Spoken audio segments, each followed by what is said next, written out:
providing services or do it for free. The economy is a system that was designed. We can redesign it to get the outcomes we want to see. Actually, this wasn't inevitable. You had a choice about what you gave your money to, and you chose to keep your promise to landlord. It is quite devastating to see this current government absolutely trash what has been a really good track record with disability. The complete lack of investment into Te Ao Māori. What is the top priority for that $15 billion? The government says the top priority for that $15 billion is tax cuts. But it's not fair that a religious group like Destiny Church stands outside a school. If it was any other protest group, parents would not accept that.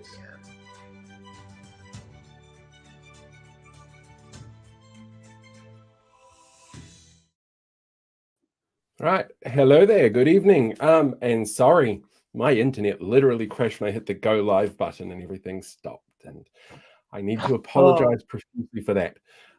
So everything I had all lined up, I'm going to have to do during the show. And we've got two guests who are very patiently waiting for us in the waiting room. So before I bring them in, Blake, can you just give us a really quick update on how your petition's going? Because I've had a couple of people asking for that in the chat. I load everything up in the background and panic slightly. So, while Paul redoes everything, I'll give you a campaign update. So here we go. So the as it stands, the petition currently has over 1,350 signatures. So yeah, that's really, really good. Please continue to share it and stuff like that. I am working on a meeting with politicians, and sorting out live streaming and all that. It should happen towards the end of the year. Negotiations are ongoing at the moment. So we'll get you updated about that across the platforms and all that kind of thing. But yeah, just keep sharing the petition and make sure, most of you probably have, but if you haven't signed it, sign it. And yeah, that kind of thing. Brilliant. Yeah. Sweet. We should bring our guests in so that they're not sitting here twiddling their thumbs too much in the back room. Let's bring on our guests for the night.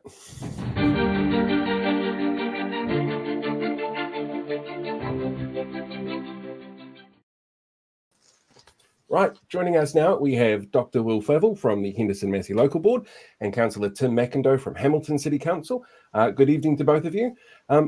First question, which has completely nothing to do with anything I sent out to both of you before. How are you guys holding up? Because I imagine you've had a fairly hectic week. Will, I know you've been down at Tūranga Waiwai. Tim, I know you've been at Tūranga Waiwai as well.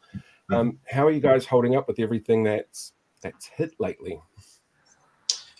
Yeah, I mean, it was both a sad but beautiful occasion to be at Tūranga Waiwai Marae, and I say that it was and I mihi, I see my aroha to the whānau and to the hapu of Tainui with the death of King Tuheitia. But I guess a beautiful moment that came from the week was the appointment of his daughter as the new queen, Ngāwai Honui Te Pō. And so I think, as a young Māori wahine leader, 27 years old. She will be able to connect strongly with our rangatahi, with our young people, and bring relevance back to the kingitanga, and I think that's really important. So I acknowledge Tainui, and for the manaakitanga over the week, it's been really beautiful to see.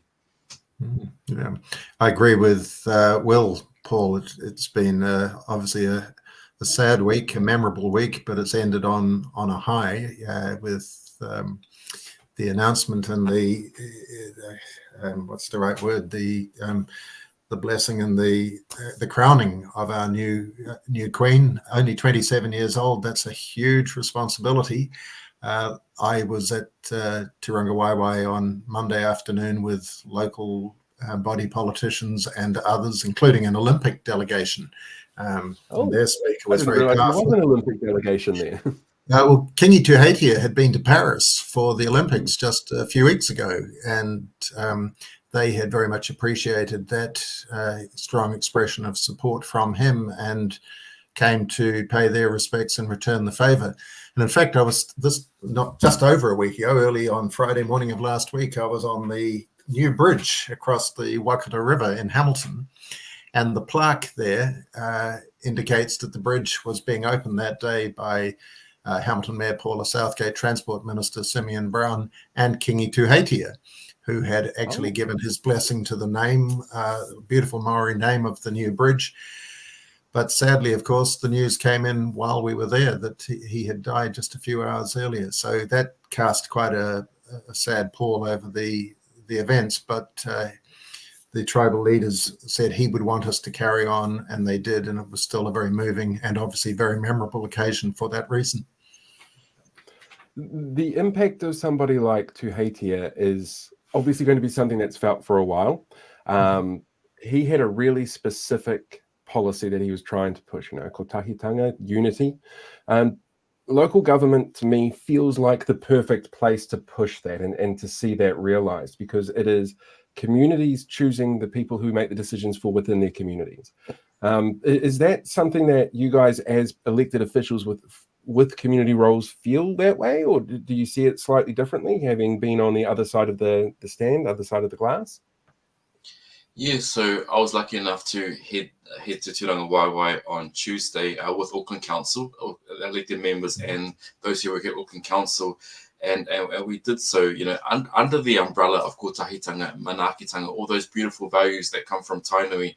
And I guess the messages that the King, they recently held the coronation, the coronation there, and some of those key messages around bringing people together, around unity. It's better to work together rather than be divided, and those messages really, I think, really understood by particularly the communities I live in. I live in West Auckland, so I think we're known to work together to help each other. And I think that's really important to get that from someone like Kingi Tuheitia.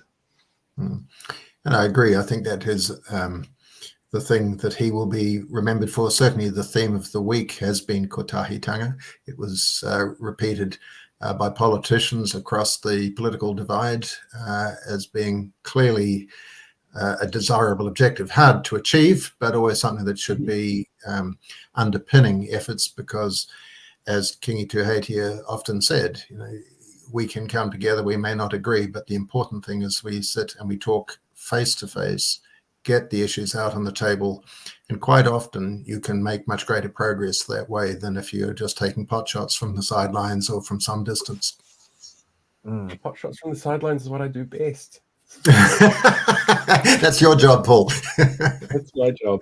Blake, do you have any questions before I completely dominate absolutely everything? So my question is, how well do you think everyone did it, coming together? Because in the week before the King passed away, we saw that he was trying to focus really hard on trying to bring local and central government together. Do you reckon that succeeded during his tangi this week? Yeah, the King, issued a number of challenges this year, particularly at the beginning of the year, where he brought, many around Māori, particularly Māori issues, and again at the coronation about the aim of working together. And what we saw is that we saw the political groups, they descended onto Turanga Waiwai, both at the funeral, the tangihanga, and also the coronation. And so the idea is that it provided an opportunity for those political parties to sort of maintain, what their initiatives will be to support, Te Ao Māori or Te Iwi Māori.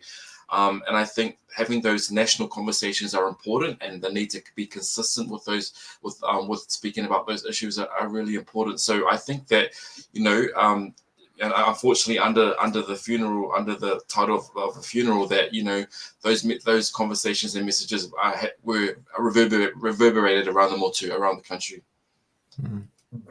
Yeah, and it's going to be very interesting to see how the new Queen is able to pick that up and run with it.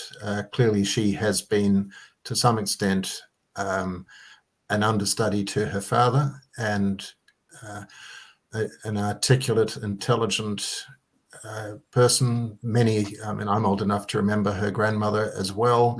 Many will be hoping that she'll combine some of the talents of both her grandmother, who was, universally loved, and I think earned huge admiration throughout the country for her style. Kingi Tahiti has possibly been a more controversial figure because he's been inclined to dabble more in the political realm than Dame Te Ati Rangikahu was. But as I say, it'd be interesting to see how our new Queen picks up the chalice, and I'm sure that she will begin with a huge groundswell of goodwill, and that in itself is a really good way to get underway. Just lastly, sorry. No, go for it. Just lastly, before we move on, what I found really reminiscent watching the King and the new Queen over the last couple of years is it's very reminiscent to me of the English monarchy, with how we saw Charles slowly taking over duties for Queen Elizabeth II. So, yeah, I noticed a lot of parallels with the new Mary Queen. So I found that quite interesting. I just wanted to know what you guys thought about that. Yeah, you're right, Blake, and potentially there's sort of a bit of a comparable role for Atawhai to play as the Queen Mother now, because she clearly was a major partner in the 18 years that Kingi Tahiti has spent. She was constantly at his side, and now she has probably both the wisdom and the closeness to be able to be a great support to her daughter, and I think everyone would appreciate if that's the case as well. Yeah, just to add on to that as well, it's not a there's a difficult selection process when choosing the next person in line, and so as you may know, the new Māori Queen has two brothers as well. So the council of the Kingitanga decide who that is, and they've decided on of Ngāwai Hono i te Pō. And so, I'm looking forward to, I guess everyone's looking forward to what she has to bring, what she has to offer, and definitely a youthful perspective. And I'm really looking forward to that. Yeah. Go ahead, Paul. Go ahead. Right, I was going to change the topic completely and talk about local governance. I figured I've got experts here. It's probably a good time to jump into that.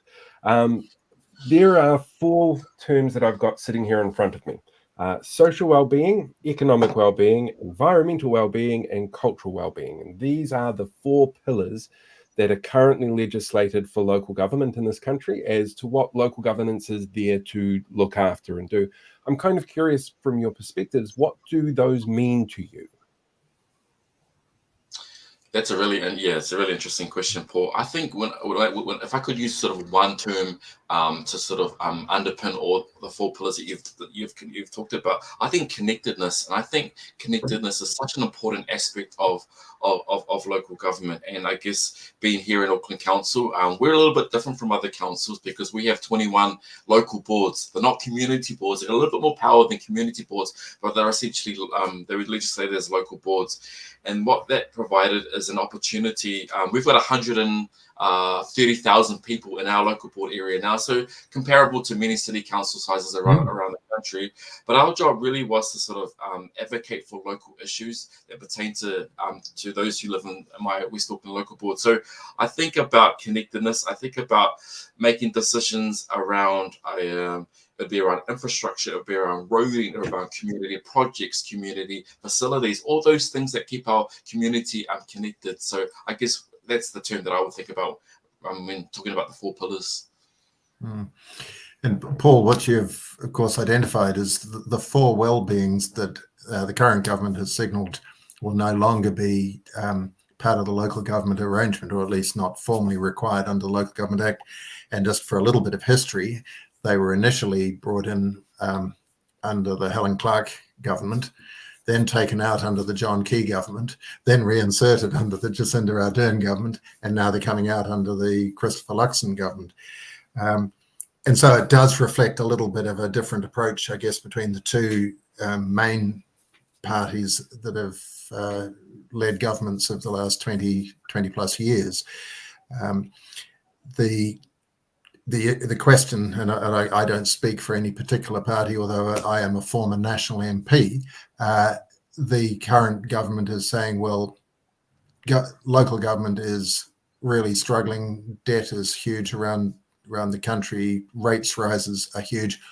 We want you, this is the government is saying, we want you, local government, to restrict your focus to the core functions that your ratepayers expect of you. So that's my answer, that while there are all sorts of other things that can be done by councils that would come under one of those 4 pillars that you've mentioned, and actually I think in many cases still will be. I mean, the fact that they may not formally be legislated doesn't mean that councils just say, well, we're no longer interested in social or cultural well-being. Most people would say that not to be concerned with cultural well-being means that you're not concerned on providing a city that's really appealing, or a town or a district that's appealing to live in. And I don't think there'll be many local government politicians who say, well, I'm not interested in that. It's just, I don't want to be under a legislative requirement to have to go further than we are able to at the moment. And I think that's probably where the divide comes in. I don't know that a huge amount will change, but it is just a message from government. Hey, you really need to hone in on the core responsibilities of local government, particularly during the tough economic times we're in at the moment. With the 2 different types of local government areas that you're in as well, but you've got very different sort of infrastructures. Tim, you're obviously sort of at the top. You don't have local or community boards in Hamilton. Well, you're not right at the very top as the council, but you have such a strong interconnection with the community, and you work with that top level of the council. How do you think those sort of changes, or what sort of changes do you think are going to occur over the next 12 months that the public might not be aware of, or that the public are acutely aware of, that's going to sort of shape the narrative that we look going into the next local body election? I guess, if I look at Hinasamasi, with a local board population of 130,000, very diverse. So, for example, 20% Māori, 22% Pacifica, 20% Asian. So we're very, very diverse. And so, those 4 pillars are very strongly needed in our community. How do you sort of, I guess, kutahitanga, and that's a really important thing of bringing people together, because communities are very different, and I think it's really important to make sure that we cater for the different communities that we have here in West Auckland. And so, I do worry about those changes, because it's very obvious that we make decisions that are more than just your rubbish and then your roads, etc. I think about pockets of deprivation here in West Auckland, and how can we cater for them in terms of supporting and funding our youth providers, our community hubs, those community organizations that apply for funding for food grants and food drives, and putting on dinners for our community, and ensuring that the well-being of our community is looked after. So there are worries, or there are concerns, if we just focus on what has been perceived as the real issue, the real tasks of councils. And here in Hamilton, you mentioned before, Paul, that we don't have community boards, and you're right, although I'm a very strong advocate for them, and am sort of beginning a bit of a debate here. I don't enjoy a lot of support around the council table, but I actually believe that there's a strong argument for them out in our communities to ensure that different communities are heard and feel represented around the table. Many of the things that Will has just mentioned, of course, are funded by our council. We've got initiatives that are both for and led by rangatahi. The Hamilton City Council is a major investor in our new regional theatre, which is a wonderful cultural attraction that should cater for a wide range of artistic and cultural performances. A condition of the investment from the City Council, it's not a council-owned facility, but we're a major investor, is that it will be available for community, not just for arts up at the sort of top end or the elite end. I agree with a lot of what Will was saying before. I don't feel as worried that by changing the law that there will be a huge amount that is lost, but it is all about saying, well, start with the things that you as local body authorities must do, and then when you have the fiscal wherewithal, branch outwards rather than being required to have this huge range of activities that you're doing, which may or may not be considered affordable at the current time. And it's not just about sort of taking an accountant's perspective on things, but we're borrowing a huge amount every day just to cover our debt at the moment. So the interest on our borrowing is huge, and we can't carry on the way we are. Something has got to be reined in, and our ratepayers would, I think, always say, but make sure you don't cut the core services and keep making it an appealing place to live. Actually, that brings up a question I've got for you, Will, because I know how Hamilton City Council works in terms of funding. How does Henderson Massey work in terms of funding?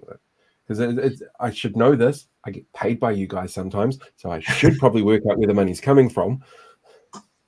Yes, so the original intention of the Auckland Super City was shared governance between your, the members on the council table, so the governing body table, and also the 21 local boards. And so, unfortunately, local boards across Auckland get very minimal funding from the governing body table on what we can do in terms of the projects that we can work on. So I think we do pretty well with the very minimal funding. I think it's sort of like perhaps 1 to 2% of the total funding of what Auckland Council gets goes towards what local boards can spend. Very, very minimal budgets, but I think we do pretty well. What we do also is we make recommendations to the governing body on bigger issues, perhaps that we don't have the final decision making over. For example, I know Māori wards, for example, are a contentious issue around the country. So what we can do is that we can make a recommendation on what we believe Auckland Council should see Māori representation, but we don't have that final decision making. So perhaps we've got less powers than the governing body, very less funding. But I think, for us compared to those who sit at the governing body table, I think we're more visible in the community and we advocate for the community. The community comes to the local board members on the issues that are important to them. It could be sort of environmental issues, roading issues, street lights, footpaths, parks, etc. So I guess that probably, as you know, Paul, that's probably the work that we do. Interesting perspective. I in the short time I've been involved in local government, have formed a very clear view that we sort of have unofficial community boards. There are some very strong advocates in different parts of our city, and often they're sort of geographic in the sense that they might be a suburb, but sometimes they're more communities of interest. It might be rangatahi, it could be elderly people, could be Maori. I mean, the whole range of different things. And I often feel that they are much more effective advocates for their interests and the things that are priorities for them than what I consider to be the fairly artificial ward system that we have. I'm currently an East Ward councillor, but when I sit around our table, I'm not really speaking specifically for the East Ward, and I don't often hear other councillors advocating specifically for the ward that they represent. Whereas I think if we had community boards, we would definitely be hearing, hey, these are the concerns of our community. And we are hearing that unofficially. One of the reasons I'd like to see us move towards recognising community boards and giving them a little bit of funding is to sort of pay them the respect of acknowledging the work they already do. Just going back to community boards, I actually agree with you, Tim. I think they should be all over the country. I think they're just as valuable asset as the debate around Maori wards that are going at the moment. I reckon they should be in every council across in some capacity. Maybe not the amount that some of the bigger ones have, but maybe in a smaller amount, because they were a great asset to the community too. Mm-hmm. Yes, they're not able to be have as much power as your councillors, but they're the neat best thing, and I think there are, and some people may disagree, I reckon they're a very valuable asset to the community, and I would like to see more of them. I agree, Blake, and I see a comment that's just come up in the chat line that community boards are a good place for brilliant councillors to start, and I agree with that. I think they are potentially a really good training ground for those who might aspire to go to other levels of local or even central governance. And we here in Hamilton, I think, are in the minority in not having them. I'm interested actually perhaps in having a chat with Will offline about his experience of at the local boards as opposed to community boards, because they are separate. But I guess to some extent that reflects just the huge nature of the Auckland super city. I am just very keen to see us follow the lead of the majority of other territorial authorities around the country. Yeah, I guess sort of one, so this is my 4th term on the Henderson Massey local board, and sort of one sort of thing that sort of bugs me is that, we don't have the final decision making on some of the big issues here in the Henderson Massey area. It goes back to the governing body. Yeah. So you've got people there who make decisions based on, sometimes they go against the advice that we give as elected members to our local board area, and it just feels really, feels really wrong that you've got councillors from other parts of our city having the final decision on an issue that's really important to us, and that's actually very different from what we believe in. So that's probably my bear bug for the last few terms anyway. We're now 13 months out from the next local body election, so fingers crossed nobody quits in the next month and triggers a by-election anywhere around the country. Certainly not in Hamilton. No, you guys have had 2 in the last term. It's been two since February. Yeah, 2 resignations. Yeah. 2 by-elections triggered by resignations. Yeah, so people get electioned out, I think, a little bit when that sort of thing happens, and that's why you start to see these declines. I'm kind of curious, though, what being so far out from the election, and Tim, I realise this is probably your first time going into re-election for local body, but Will, you've had a bit of experience with this. How far out can you see what the issues are going to be that crop up in that next election, and what sort of insights do you have as to what they are going to be next year? I can answer that. I mean, I think generally, the issues sometimes are pretty consistent. Our communities want great parks to be able to walk and play in. They want great library services. We're lucky enough in Henderson Massey, in every suburb, we've got a community hub that provides, services and activities and sport facilities. And so generally they tend to be, consistent issues across the 4 terms anyway that I've served. But I guess what creeps in is the cost of living. That's huge. It's really difficult on what a local board can do to really support that, the cost of living. We try and put on as many, free events, community events as possible. Movies in the park. Or, we get hundreds that, come to support that. Christmas in the park, matariki events, and all those beautiful things that bring our community and connecting us together. So I think, that also provides some, fun activities for local whānau. So I think the community expects us to carry on with that. But generally, ways that we can alleviate the cost of living at a council level, that's probably one of the biggest issues as well.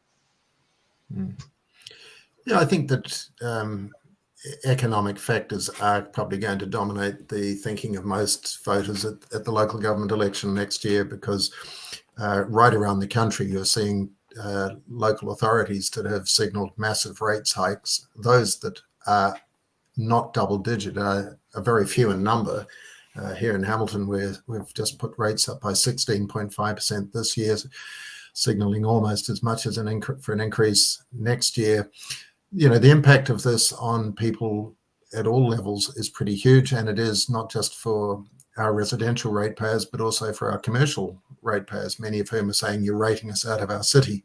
So I think those sorts of issues are going to be really important.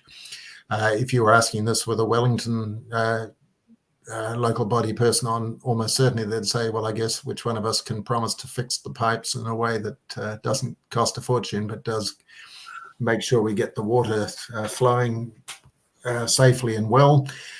Waters reform is obviously a big issue, just as Three Waters was controversial. Now we've got the local water done well policy. All of us have to come up with our plans in the near future for how we're going to deliver certainly 2 of the 3 waters separate from councils.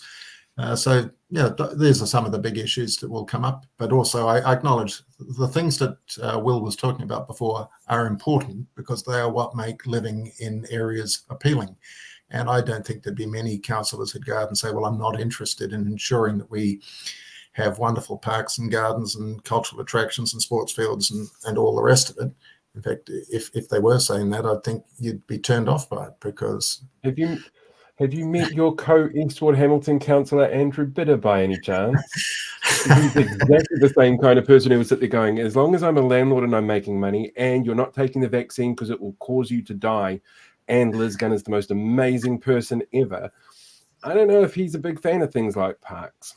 Well, I can tell you that vaccinations are certainly not going to be an issue that I will be talking about anytime soon. Fair enough. Hey, look, I'm only speaking for myself, really, but I also do believe that the vast majority of people who enter into local government want the best for their cities or their districts, and they recognise that in doing that, you have to get the balance right between not making rates unaffordable, but also not neglecting both your core infrastructure and the other things that make it appealing to live in your particular part of the world. Now, I have one more question for you then, which sort of ties back into that and back into what we were discussing a little bit before with kotahitanga. Do you feel, because this is my own personal feeling, that councils very much have a better opportunity to represent a wider community's opinions? Because obviously in government, because we have a party-based system, people toe the line when they're in the party. But central or local government doesn't necessarily have to do that in the same way. I know Hamilton's never been a big one for party-based politicking. I know Auckland's a little different. There is a little bit more of that sort of tribalism there. But I'm wondering what your views are on that. Well, okay. So I'm a Labour elected member, and so yeah, and so for me, what that means is that, you know, when people, you know, choosing who to vote for local government elections, you know, you have no idea what the values of that person are. You've got, you know, you rely on a 150-word blurb. So for me, if they see sort of, you know, a Labour person, they sort of, you know, hopefully understand the values of that particular person, and I guess for any other political party. So we've always had different political parties and local government here in Auckland. So yeah, so that's the aim. In terms of tribal, you know, what I do is that, you know, I'm not dictated how I vote. You know, I'm a Labour elected member, but nobody in Wellington tells me how to vote. I'm very strongly connected to my community, the diverse communities. And so I work with those communities to determine the best options for them. And you know, what I'm really proud, though, is that, you know, out of the 8 elected members on the Henderson Massey local board, you know, we've got, you know, national and, you know, New Zealand First, you know, political members, and they happen to be some of my best friends. And I love working with them. And that's the beauty. We can work together well. And that's what West Auckland expects of us. And I'm really proud of that success. And equally, I'm enjoying working with people of different political backgrounds. While there are aspects of local government that I find frustrating, I stood as an independent, and one of the things I particularly enjoy about it is that I am genuinely independent. I don't have to agree with anybody else around the table at any time. I can form my own opinions. Obviously, I try to ensure that I become informed by talking to my local community. Because I'm a former national MP, sometimes people say, well, you must be a national local body politician. But actually, the National Party doesn't put forward people for local government. And I was neither encouraged nor supported by the party to do so. I had hoardings in the by-election that were blue and green because I wanted to emphasise the fact that I was very keen to ensure that we recognise the importance of our environment. I guess I come from a fiscally conservative background. You'd expect that, but I'm proudly independent, and I don't answer to anybody other than the voters who put me there, and that's the way it should be. Fantastic. Anything you want to wrap up with there, Blake, before we let everybody go for the night? Yeah, Jeff, thank you for coming, and it's nice to talk to you both again. Thank you, Blake. Yeah. Thank you, Paul. Good to meet you, Will. Hopefully we get to talk outside of this. I'll give you guys each other's contact details so you can sit down and have a chat, and then I will arrange so we can all catch up for coffee sometime. Excellent. So next time in Hamilton and next time out west. Thanks for this opportunity, and thank you to those who have been following us online. I hope that you've found it vaguely interesting, or even more than vaguely interesting. Really great chat coming through. Very great chat coming through. Okay. All right, guys, thank you very much. Awesome. Keep Absolutely brilliant. I love catching up with those guys. It's very, very cool. Right, coming up next, we have the interview with Megan, which is super simple. While I'm setting it up, because I'm still running to play catch up on everything, do you want to give people a quick rundown on what's actually in this interview and why you're not there? Now, before everybody panics, don't worry. I just felt a bit ill before this interview, but I'm fine now. So I couldn't be a part of this interview, but Paul and Megan talk a lot about climate change and energy and a whole lot of that stuff. So it should be a really good interview. Now, members would have seen it earlier today. So if you feel free to stay in the chat and watch it again with us if you like. Yeah, or go get a drink, cup of tea. But afterwards, we've got this week's news, and we'll go through some of the super chats. So let's see if we can make this work and how well things are going to work for me, and hopefully not crash and burn this time. Fingers crossed. Fingers crossed.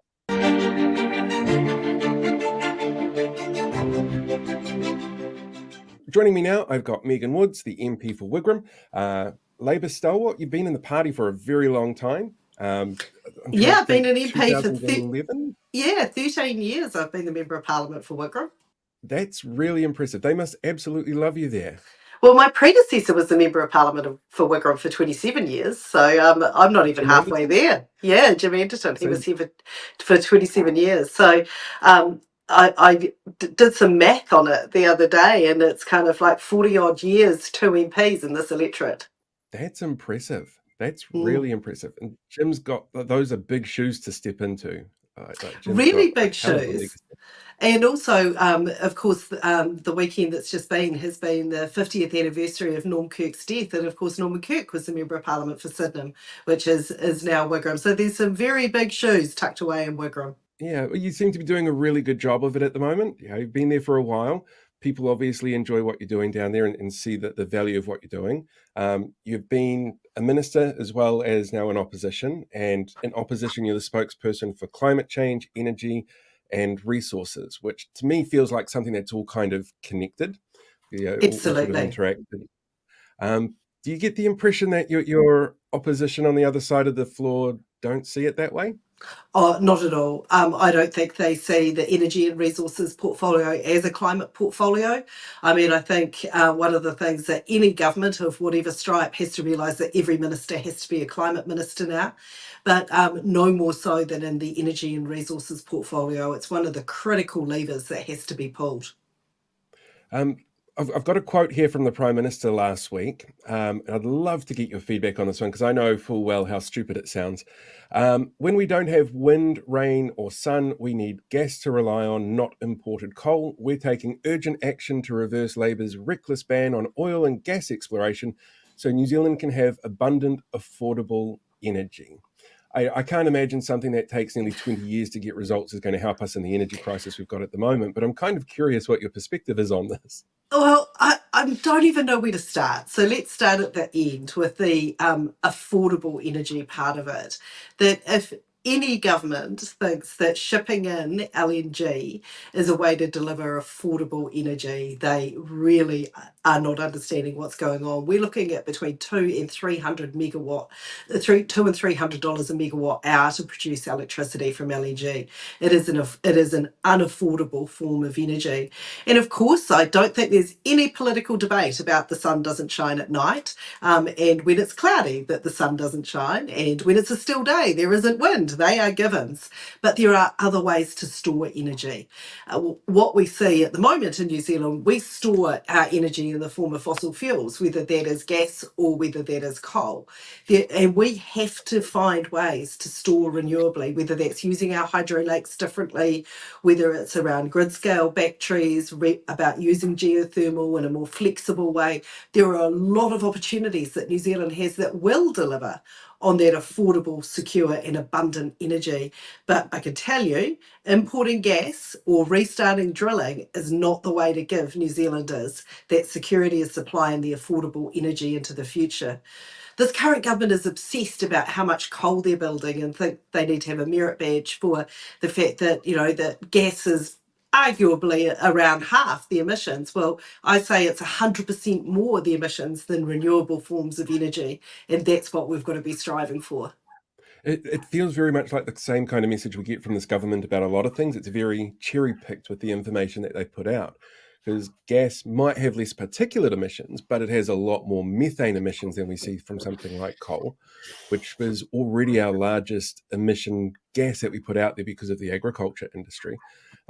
How frustrating for you is it to have to deal with that kind of misinformation being put out there by this government on a really regular basis? Look, I think one of the really important things, and I feel this really keenly and deeply. One of my jobs as the Labour spokesperson for climate change is to be talking to New Zealanders about the opportunities, and particularly the well-paid jobs that sit there if we do go through this renewable transition. That everybody knows that we are going to need gas in the system for a period of time. What we cannot do is keep exploring and planning to use it. We saw when Antonio Guterres was here just a week or so ago, he said, I don't really care about you bringing back the exploration for oil and gas because it won't be used. That is not the fuel of the future. And if we want to give New Zealanders security around their futures and around their jobs and their income and their ability to look after their families, it is our responsibility to go through this transition to make sure that we are delivering forms of energy that can be delivered for New Zealanders. I actually think that renewable energy is one of New Zealand's strategic advantages in the 21st century. We've just got to go through the transition, and we've got to do it well, and we've got to do it in a way that doesn't leave people behind. And that's not just about economically leaving people behind. It's about having the conversation that takes everybody with us. And I think that's really important. And I think it is really important that we have the conversation about jobs and livelihoods, because it certainly isn't coal and gas that's going to deliver the security of jobs and livelihoods to people. One of the things that I've noticed in some of my research is the best plan is going to be something that looks at multiple options, like wind and solar and geothermal a little bit, and obviously hydro dams are a big part of that. There are something like 25 outstanding permits for building wind farms in the country at the moment, over half of which I believe the Labour government actually authorised, and they just haven't. The companies haven't put them up there. Do you know why they haven't started that work on building those? So there are a couple of key reasons.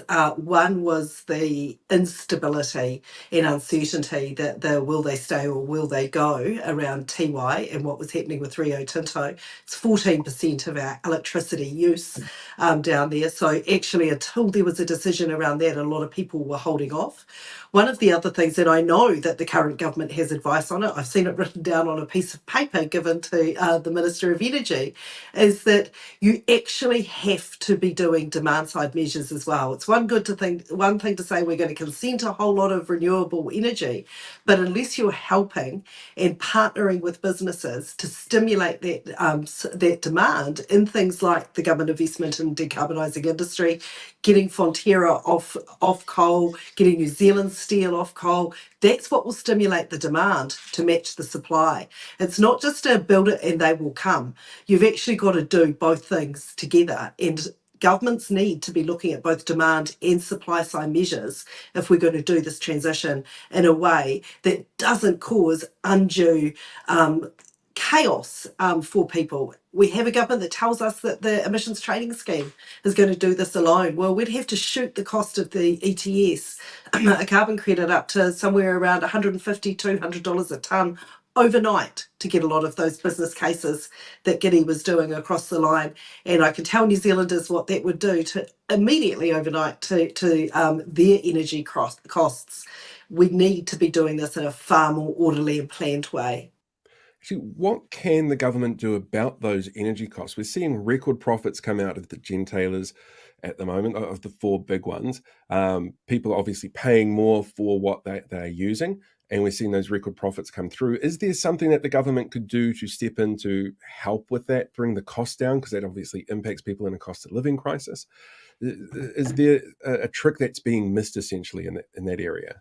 So I think one of the really important messages to get through at the moment for people worried about their household power bills, this is not something they're going to see when they get their next power bill, because people are locked into longer term contracts. Where the pain is being felt is on the wholesale, on the spot market, where people are buying kind of at the time of use and what the cost is. And we've got a dry year coupled with less gas. So it really is around that industrial use where that pain is being felt at the moment. And it's the industrial users that hadn't bought long-term contracts, who hadn't hedged their electricity their electricity contracts out there.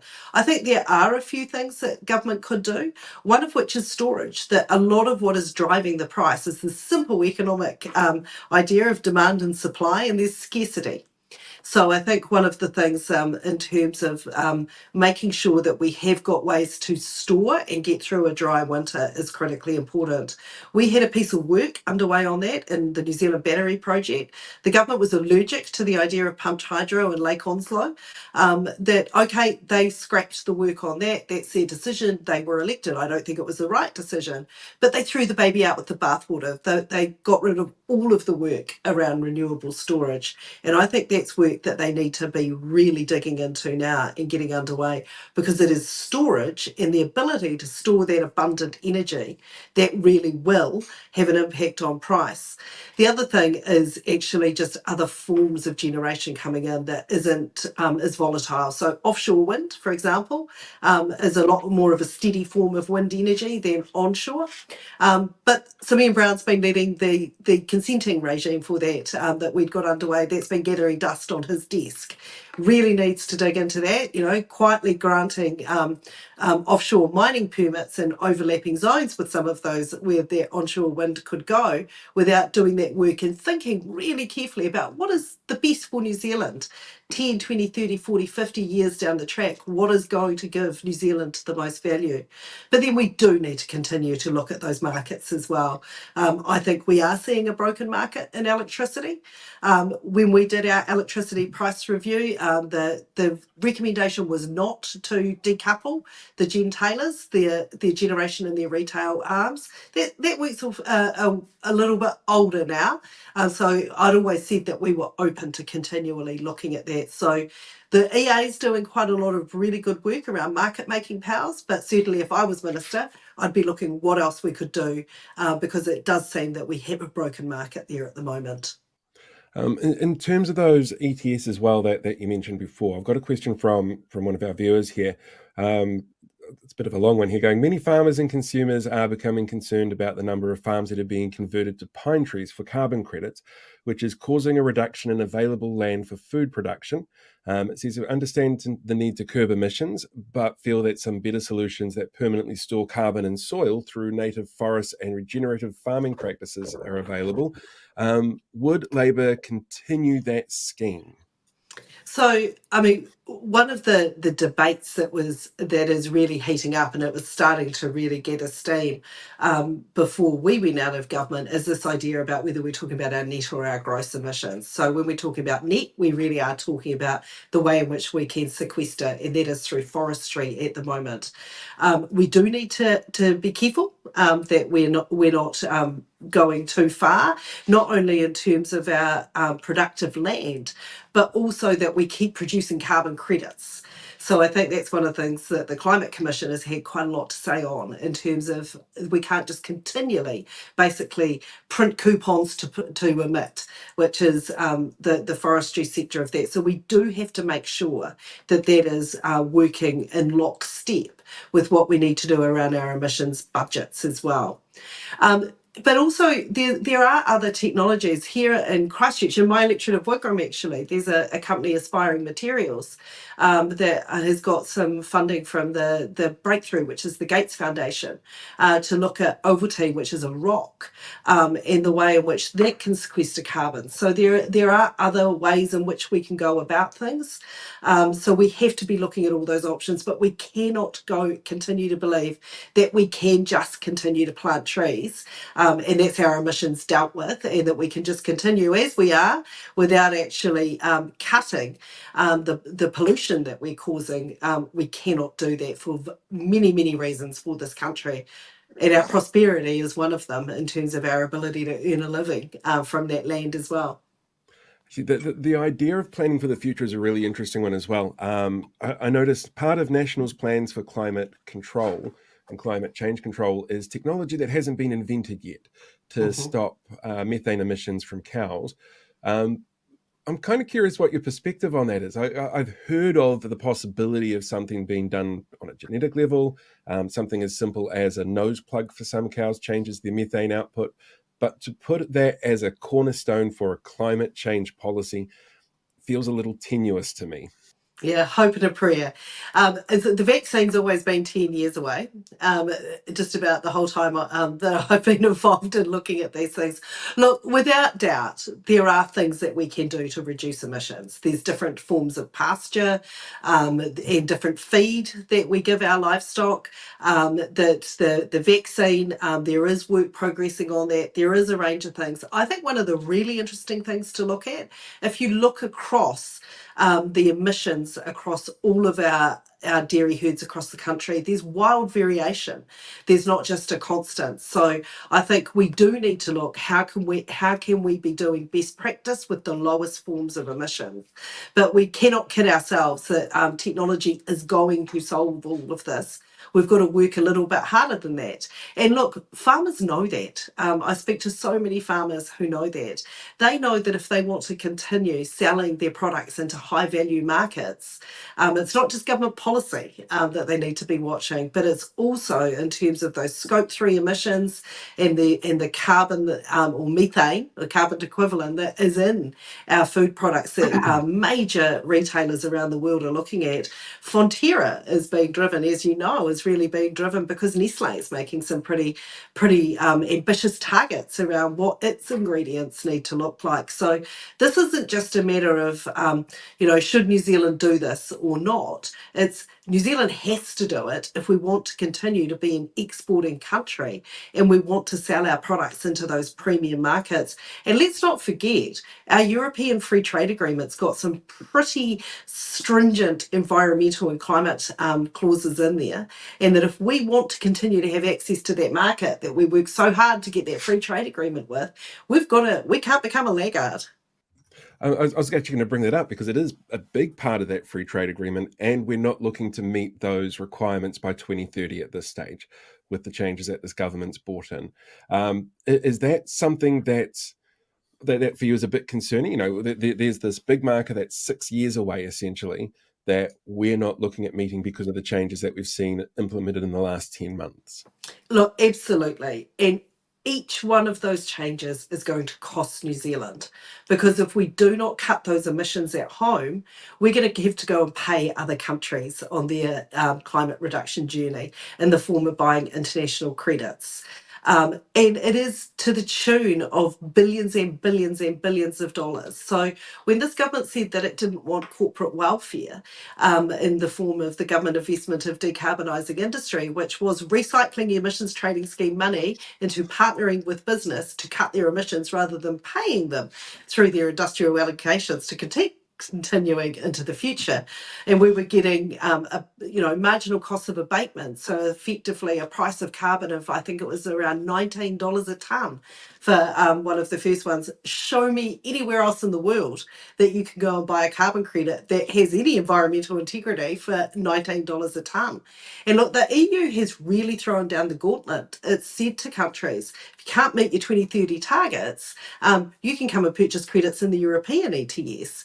Now, they're going to be expensive. They're going to be a couple of $100s. I think it's around €150 actually. I'd have to check that. But why would we as New Zealanders, rather than working with our industries here at home to decarbonise them, set ourselves up for our future economy and the jobs of the future, why would we go and pay other countries? Or why would we do what Switzerland's doing, which is currently paying to put electric buses on the road in Switzerland? We need to be concentrating as hard as we can on what we can cut here at home, because that is New Zealanders' security. Speaking of things that we do here at home, is the future more roads? Look, we had done so much work to get Waka Kotahi, or New Zealand Transport Authority, to be just that, a transport authority, and putting funding not only into roads. Of course we have to fund roads, I think we know that, but we also have to be funding those other mode shifts. We have to be funding public transport, we have to be funding mass rapid transit, we have to be funding walking and cycling. We need to be building our cities in ways that actually allows for people to get around without jumping in their car. But when people are in cars, we also need those to be more decarbonised, and that's why if you're going to build more roads, at least you could keep the foot on the accelerator, to use an appropriate metaphor, around getting people into EVs. That what we're seeing is that we've just seen a crash in the uptake of EVs across New Zealand. Unsurprisingly, the messages that the government is giving is this isn't important. It's not only about the subsidy, it's about the leadership, and it's about the message that's been given to New Zealanders. So that's something that you can't just keep building roads and continue and just your whole vision is that they're going to be used in exactly the same way they were in the 20th century, when we've got to be planning for what comes in the decades that are left in the 21st century. I did have to laugh at you. I saw a video that Simeon put out the other day trying to prove that he can drive, and I just thought that was one of the funniest things I've ever seen. You could barely see over the steering wheel. He's going to be a very busy minister if he spends his time trying to debunk every mistruth that appears on social media about you. I don't think I would have got any work done if I'd spent my time challenging what the trolls were saying was or wasn't happening in my life. Oh, it's always the case. I know exactly what that's like. But one last question for you from another viewer. They'd like to know if Labour's going to get back into. Are you going to crack down a little bit more on sort of business waste and planned obsolescence in technology? So before we went out of government, the work was underway around around going down the right to repair. We're seeing that in other jurisdictions. So Rachel Brooking, as Minister for the Environment, had done quite a bit of work, progressing work around that. I think that's absolutely critical in terms of our electronics. What we also need to be doing is making sure that we're recycling. When they do come to the end of life, there's a lot of critical minerals in particular that are in our electronics that we do need to make sure that we're recycling. But also when it comes to waste, I think we've got a huge opportunity that most of the studies that will show, even after 2040, 2050, when New Zealand doesn't have fossil gas production here in New Zealand, that we still will need about 25 petajoules of gas. There will be that residual need for it. But we have opportunities in biogases, and that is intimately linked to waste and how we manage that. Not only how you might reinvest a waste levy in terms of making sure that we do have those biogas facilities, but also municipal waste, rather than landfill being a methane giver, that actually you can use that gas as part of the decarbonisation journey. So I think waste is a critical component when we think about how it is that we tackle climate change. From the circular economy point of view, it certainly makes sense. Fantastic. Thank you very much for joining me today. It is My really pleasure. appreciated. I learned heaps. I love doing these interviews because I learn something new every time I do them. They're absolutely brilliant. It was a pleasure to come on. Thank you very much. So yeah, that was the Honourable Dr. Megan Woods. And the very first thing I said to her was, which titles do you want? Because you have a lot of them. And she goes, Megan. It's just Megan. So it was a really interesting, educational sit down and chat with somebody who really knows her stuff. Really impressive. Can I just say, you just, because I saw it come up in the chat during that, you did a sensational job with that. Thank you. But I'm going to show you my favorite chat that actually came up during the chat. And it's from Kiwi Skirt, who is so incredibly amazing with these kind of things. It's thank you to you as well, because Robin's got to go with Batman. So I think that's a brilliant analogy. I need to get more Batman merch. That would be really cool. Yeah. That would be very, very cool. All right. While I'm setting up the slides for the news, do you want to do anything else while I've got you here? Yeah, so I've got a few questions for the viewers, so we'll do those while Paul sets up the next segment. So, and a plug too. So on Sunday, we've got the order paper with Sam, and from 8 p.m. on the It's in the Ballot YouTube channel. So that's actually up on screen now. There's so many different options here. Let's go with that option with multiple screens. So the order paper that Sam does Sunday night, you can find it on It's in the Ballot, as he said. It's really cool. I was a guest on there on Sunday, and we went through a couple of different pieces of legislation. Eric and I, Dr. Eric Chua, who's there, and I don't see everything eye to eye, but it was really cool to hear his perspective and to make him hear my perspective. So really thoroughly recommend, if you've got things planned for Sunday night, to make sure that this is added into the list. And if you haven't got a chance to get along to see it, definitely go and watch it. You get to meet some of the interesting people that are showing up. This week we've got Rachel Ford from it's a drug testing foundation called Macindoe. Because I think with the Tangi on this last week, there was only one select committee that was actually in play. And It's in the Ballot will know far more about that kind of stuff because he organizes it all. But yeah, definitely 8 o'clock this Sunday on the It's in the Ballot page. You can check out what's going on there. Which brings me to my next question. So, with the Tangi being on this week, we haven't been able to chat with our usual comms people. So, we're going to put it out to you. So, what would you like to see on next week's show? Yeah, because the Tangi's been on, and as you would have seen with that conversation that we had with Will and Tim, politicians and their support staff from all over the country have been really hectic this week. So we haven't got a guest lined up. We are in talks with a couple of different people, but once we've made that announcement, we know we've locked things down, we'll put that into the chats on various forums so you can leave comments. But would love to know who it is that you want to actually have. Is there any sort of top of the list guests that you're really keen for us to get on there? And we'll look at approaching them this week and see if we can try and lock them down for next week. And as you know, we do some pre-record and we try and get some live stuff in here. So if you've got a bit of warning, you might be able to come up with some questions in advance as well for if we have to pre-record with anybody. Some interesting choices already. Takuta Ferris, Tori Whānau. We actually tried to get Tori Sam. She wouldn't come. Yeah, well, we were actually trying to get Tori as part of the panel tonight because of the local government thing. But again, there's just so much travel going on. Right, let's see if I can get the news thing to work. I've got the chat up so I can see. Oh, Willie Jackson's a good shout. So,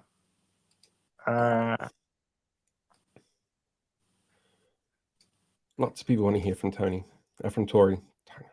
All right, let's do a news intro because it's getting late.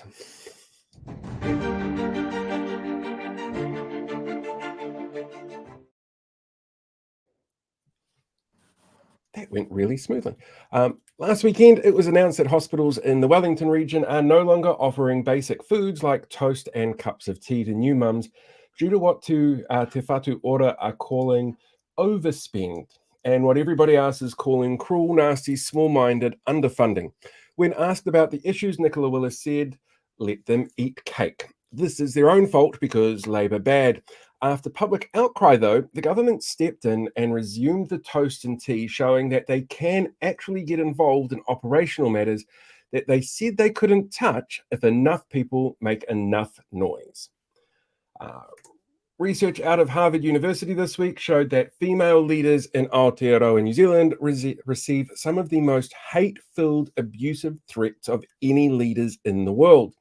While the response to this from many was, well, duh, the worst people on the internet still didn't realize that they're the problem and were very, very happy to prove it. Astronauts aboard the International Space Station reported sonar-like noises emanating from the speakers within the damaged Boeing space capsule. While NASA has now said that the issue seems to be a connection to the communication system within the International Space Station, I'm still pretty sure it's space ghosts, and that's why their next list of astronauts includes these 4 guys from New York City. The second annual threat assessment report from NZSIS was released this week, giving a snapshot of the nation's threats and risks. Identified as one of the fastest growing and most prevalent motivators for potential violent extremism was white identity motivated violent extremists. When asked for comment, Acting Deputy Prime Minister David Seymour, seen here learning to pull the strings behind the scenes, said, "What? I wonder who's been pushing that." Damn, well, I guess we'll never know.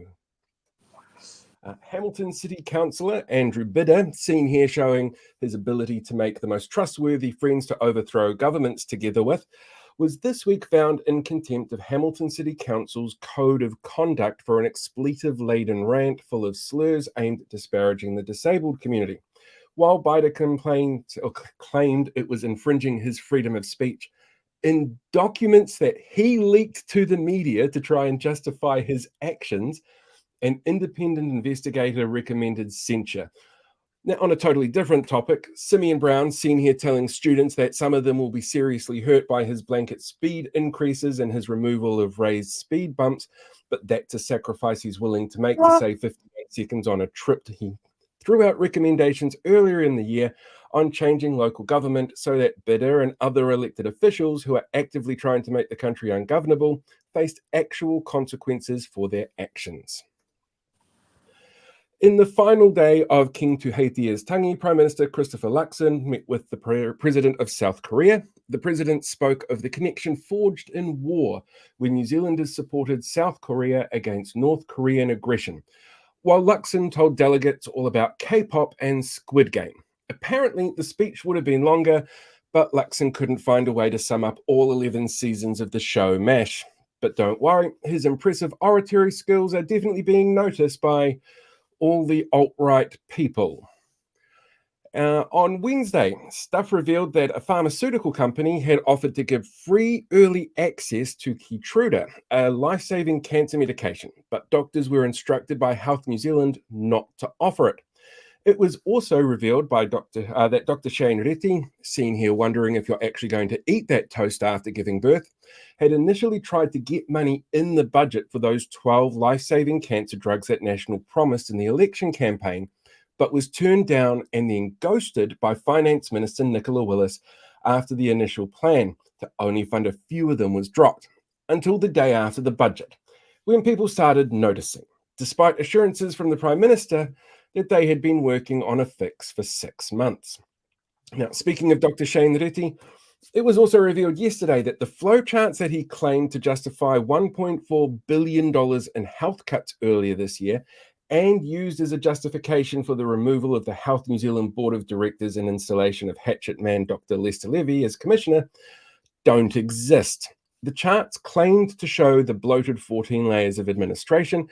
When eventually released, they included patients and support staff. But it was revealed by OIA that they do not and have never existed, despite, again, what the Prime Minister said. And finally, today was the last day allowed under legislation forced through by the government to mandate councils who had set up Māori wards since the law change in 2021 to decide if they would abolish the wards at the next election or retain them and hold a referendum which the council would then have to pay for. Local Government Minister Simeon Brown, seen here showing off his deep connection to Māoridom with delegates from his electorate, was surprised to see that of the 45 councils who had to decide, only 2 chose to get rid of Māori wards in what is generally seen as a great big fuck you to central government. Even after overwhelmingly negative responses from thousands of New Zealanders in the select committee process, strong protests in and out of Parliament, including within council chambers, highly vocal responses from the wider public, and a barrage of negative publicity over the policy, the coalition still forged ahead, with it showing yet again this week that making stuff up, sidelining views of the public, and ignoring official advice is the mantra of this current government. And that is this week's news. Yeah. From that. And I would just like to make a clarification about my local council not doing their one. They were going to bring them in, so they never actually had them, so it doesn't really count. Yeah, so they were the one council that chose to rescind the decision, and Kaipara was the one council that decided that they were going to get rid of the wards instead of holding the referendum. Craig Jespin this week also making headlines for refusing to even have a moment's silence to honour the passing of Kingi Tuheitia. Stand-up guy, really stand-up guy. But it's an interesting part of the world, that one. Very interesting. Right, I should probably go through some of these chats that I have starred. Koha here from MB1969NZ, $10. Thank you very much for that. Really appreciate it. And love this comment from you as well about David Seymour's mihi at the tangi being hard to listen to. I know it's hard to listen to him at the best of times. It's really hard to listen to him when he is trying to speak Te Reo Māori. I give him credit for actually finally showing up for once, but that's the bare minimum amount of credit that I'm going to give him. Like, he doesn't need anything else. Interesting comment here from Paul Cook as well. Kia ora, folks. Talking to my flatty earlier, we noticed till this government came in, we hadn't heard jack about Kingi Tuheitia since his son was in trouble 10 years ago. And that's actually a really good point. There's not a huge amount of coverage that sort of happened in that time.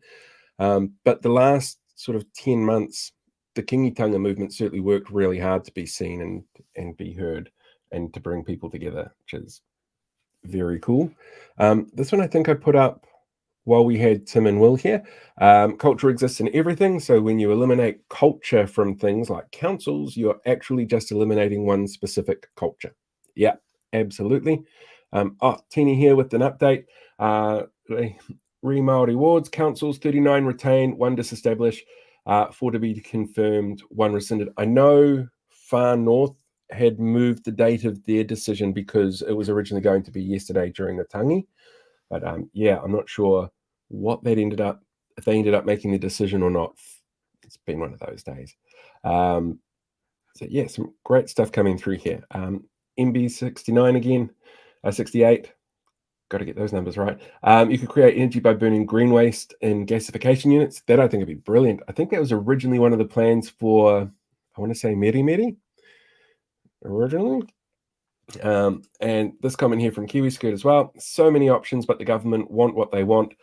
So they'll frame the story to fit, which is absolutely right. Absolutely brilliant. Oh, wow. Pat, thank you very much. That's really appreciated. Also, really hope you're feeling better soon, mate. I know COVID can knock you for 6, and you're certainly sounding better this week than you were last week. Right, anything else you want to add before we sign everything off, Blake? Yeah, so it sounds like the boat is Tory whānau, so we'll try and get Tory again.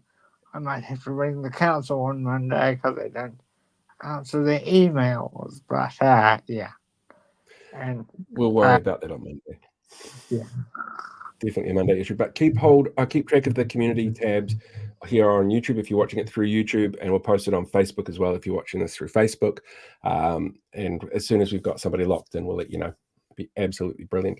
I think that's all of it from me. If that's all of it from you. Yep. We'll see you next week. Brilliant. Ka kite, everybody. Where did I put that card? That one there.